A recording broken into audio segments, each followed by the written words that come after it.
I built the stone TALUS from the Breath of the Wild sequel out of Lego, but there was one catch. I challenged myself to complete the build in the same time that it takes me to beat the TALUS in-game. Of course, the sequel hasn't been released yet at the time of recording, so I'll be beating the boss in the original game. You know, I just realized that trying to beat this boss in a maxed out save file wasn't the best idea time-wise. We are barely a minute in and I'm already halfway through the fight.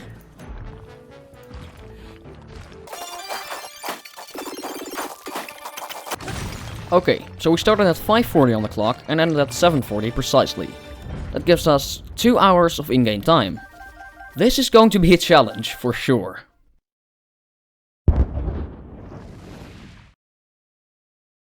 Well, better get started then. Normally, I follow a 3-step process of figuring out the colors, then sketching out my ideas, and finally adding the characteristic details. But I don't have time for that now, and the color scheme is not that hard to figure out for this one. It's great, and luckily I've got a bunch of that. I will start with the main rock body and add the BOKOBLIN camp later on. This means I basically just have to build a giant grey potato and work my way up from there. I won't count the time that I'm gathering bricks, and to at least keep track of time semi-efficiently, I'll gather most of the bricks before I start building. I will be building up the body using a bunch of different snot techniques, which allows me to create a boulder completely covered in studs. This building technique is derived from a practice often used by Lego builders to create balls out of Lego. On both sides of the TALUS, I've left a connector for his arms. Using a ball joint, I'll make sure the arms are poseable. That way, I can change the way he's standing a bit more freely and help with balancing issues. His legs are actually surprisingly small, so I won't worry about making them movable, and will just build them using a few regular bricks.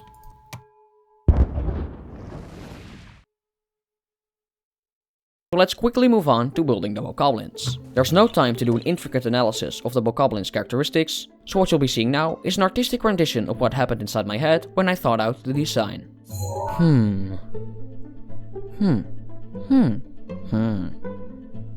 Now we've got 3 BOKOBLINs to go along with the TALUS. I used a bit of an illegal building technique to position their horns at an angle, because apparently they've got massive horns. That's what she said! Anyway, we've got about 30 minutes left to finish the build.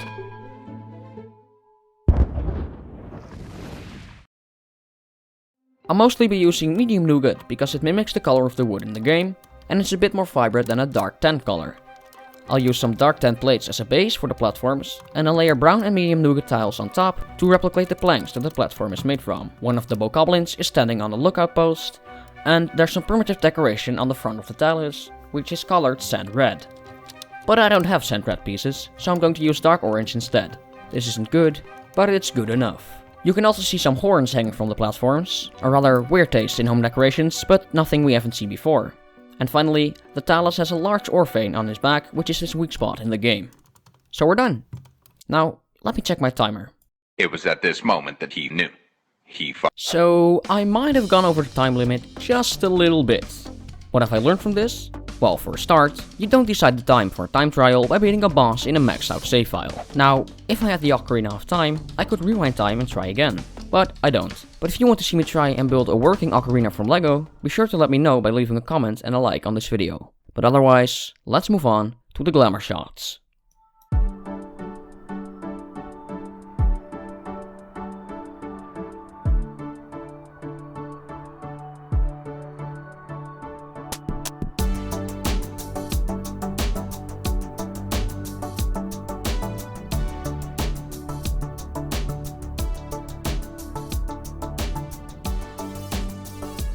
Hey, before you leave, if you're interested in Japanese architecture, watch this video where I built a traditional Japanese house out of Lego.